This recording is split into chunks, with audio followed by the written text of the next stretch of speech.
तो good morning everyone, मेरा नाम है डॉक्टर समीर नागपाल। मैं एक स्पाइन सर्जन हूँ। तो क्या सोने की पोजीशन यानी स्लीपिंग पोजीशन से आपकी बैक अफेक्ट हो सकती है क्या? तो देखिए, क्योंकि हम अपना जीवन का 1/3 वक्त सोते हुए निकालते हैं, तो कुछ स्लीपिंग पोजीशंस अगर आप उसमें कुछ हैबिट्स आपकी ऐसी हैं जिसमें आपकी बैक को अननेसेसरी स्ट्रेस झेलना पड़ रहा है सोते हुए, तो आप बैक स्टिफनेस और बैक पेन से आपको प्रॉब्लम आ सकती है। तो इसमें आपको मैं एनाटॉमी से समझाऊंगा स्पाइन की, जो कि नॉर्मल एक स्पाइन है उसके अंदर 4 घुमाव होते हैं यानी कर्व्स होते हैं, जैसा कि सर्वाइकल स्पाइन में, डोर्सल स्पाइन में और लंबर स्पाइन में और सेक्रल स्पाइन में। ऐसे ही स्पाइन जब हम खड़े हैं और लेटते हैं तो भी हमको यही स्पाइन अलाइनमेंट मेंटेन करनी होती है।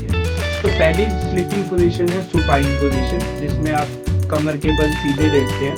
तो इस स्पाइन पोजीशन में आपको जो हेड है और आपका जो पेल्विस है वो सेम अलाइनमेंट में होना चाहिए और ये कर्व एक नेचुरल टेंडेंसी में ही होनी चाहिए। इसके लिए आपको एक नॉर्मल पिलो जिसकी थिकनेस इतनी ही हो कि आपकी हेड यहाँ से अलाइन हो सके, और अगर आप साइड पे सोते हैं तो आपको पिलो थोड़ा सा मोटा लेना चाहिए, क्योंकि वहाँ पे आपका डिस्टेंस मैट्रेस से थोड़ा ज़्यादा हो जाता है। मैं अवॉइड करूँगा आपको कि मैं आपको पेट पे सोने के लिए अवॉइड करूँगा, क्योंकि वो एक नेचुरल पोजीशन नहीं है और उसके अंदर आपकी नेक को अननेसेसरीली टिल्ट करके ही आपको सोना पड़ता है। तो ऑलरेडी अगर आपको नेक पेन या बैक पेन है तो उसमें मैं आपको अवॉइड करूँगा कि आप पेट के बल सोएं।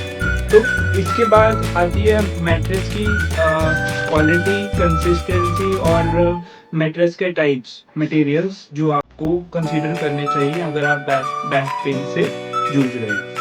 तो देखिए, मैट्रेस की कंसिस्टेंसी की अगर हम बात करें तो मीडियम टू फर्म की तरफ मैट्रेस अगर आपका रहता है तो आपको बैक को अच्छे से सपोर्ट कर पाएगा और कंफर्टेबल भी रहेगा। टू हार्ड मैट्रेस भी अच्छा नहीं है, टू सॉफ्ट तो बिल्कुल भी अच्छा नहीं है, क्योंकि उसमें आपका जो बॉडी का जो हैवी पार्ट है यानी कि पेल्विस और चेस्ट एरिया वो ज़्यादा सिंक कर जाता है और आपकी स्पाइनल अलाइनमेंट खराब हो सकती है, डिस्क डिजनरेशन हो सकती है।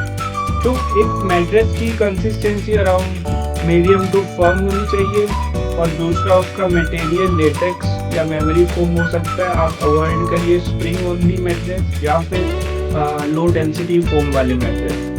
जहाँ तक बात है मैट्रेस की वेंटिलेशन की, तो वेल वेंटिलेटेड मैट्रेस आप एक बार उस पर आप इस्तेमाल करके देख सकते हैं, और वेल वेंटिलेटेड मैट्रेस ही आपको इसमें यूज़ करने चाहिए।